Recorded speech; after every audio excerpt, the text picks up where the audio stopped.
তুই দুনিয়াতে ঘুষ খেয়ে অন্যের হক ছিনিয়ে নিচ্ছিস। আর ঘুষ খাবো না, আর করবো না। আল্লাহ তো এবারের মতো মাফ করে দাও। মুসলিমের কান্না কখনো বৃথা যায় না। মুসলিমের কান্না কখনো বৃথা যায় না।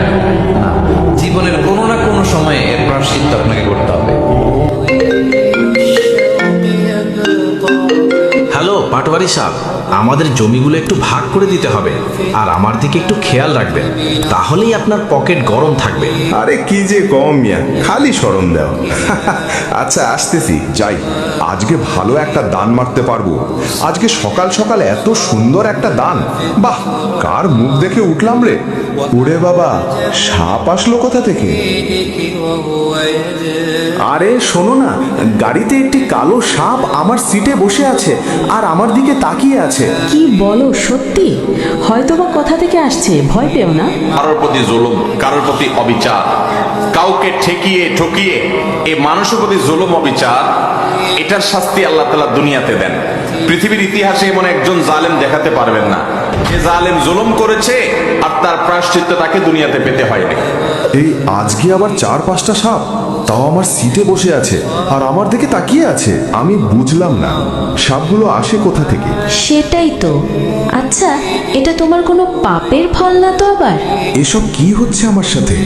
আমি ঘুষ খেয়ে জুলুম করে অন্যের হক ছিনিয়ে নিয়ে দেই, তার কোনো অভিশাপ না তো আবার? তুই দুনিয়াতে ঘুষ খেয়ে অন্যের হক ছিনিয়ে নিচ্ছিস। আর ঘুষ খাবো না, আর করবো না। আল্লাহ তো এবারের মতো মাফ করে দাও। আমি একই দেখলাম স্বপ্নে।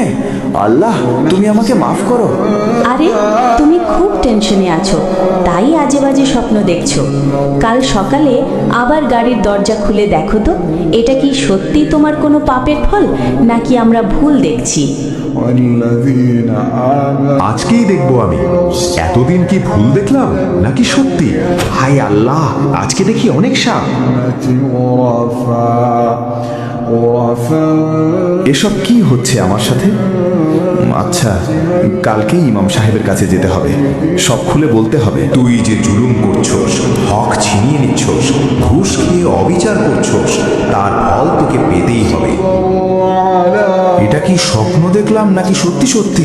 হুজুর, আমাকে বাঁচান, কিছু সাপ আমার পিছু ছাড়ছে না, তারপর আরো আজে বাজে স্বপ্ন দেখছি। আচ্ছা, তুমি কি কখনো কারো প্রতি জুলুম বা কারো হক নষ্ট করছো?